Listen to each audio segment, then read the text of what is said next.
salamat sa inyo sa mga sumuporta sa akin, sa mga kababayan ko sa mga kapatid namin sa buong iglesia, sa buong mundo, mga kababayan ko sa Pinas, maraming salamat sa inyo. Happy naman po. Ito isang malaking mahalaga sa akin, no? Kasi siyempre dabaunin ko to sa karera ng pagboboxing ko po. At congratulations sa akin. And then,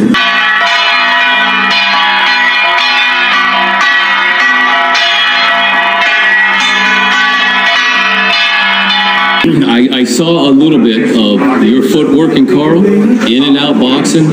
Carl's going to be in LA. So yeah, I do it real quick. Okay. Tax push Davao, shoutout sa Lansky ko. Natumba mo dol, natumba na dol. Carl Martin umupak na naman ng unanimous decision win kontra Francisco Portillo sa Tati. Tagumpay sa unang laban sa Estados Unidos, si World Boxing Organization Junior Featherweight Contender Carl James Martin nang iposte ang 8-round unanimous decision win kontra Francisco Pedrosa Portillo noong Sabado ng gabi sa Metsilub Ultra Arena sa Las Vegas, Nevada. Angat ang 26 anyos na Pinoy na tubong Lagawi Ipugaw sa 26-0 record na may 20 knockouts, samantalang laglag naman ang 30 taong gulang na Amerikano sa 19 at 13, dalawang win-loss draw na mayroong 11 knockouts. Veteran boxer po ang nakalaban ko, hindi pa siya napapatumba ng mga world champion.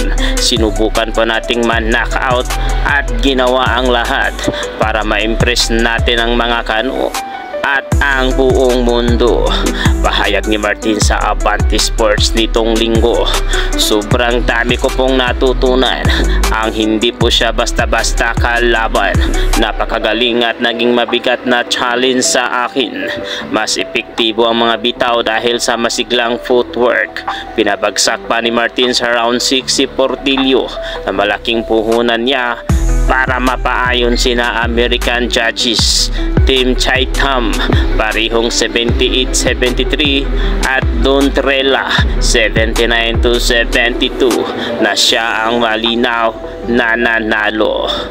Ito rin ang pangatlo niyang pananaig sa mga dayuhan makalipas ang dalawang Mexican sa katauhan ni Anthony Jimenez Salas noong Setyembre at Ruben Tostado Garcia noong Desyembre, parihong sa balwarte ng mga kalaban. They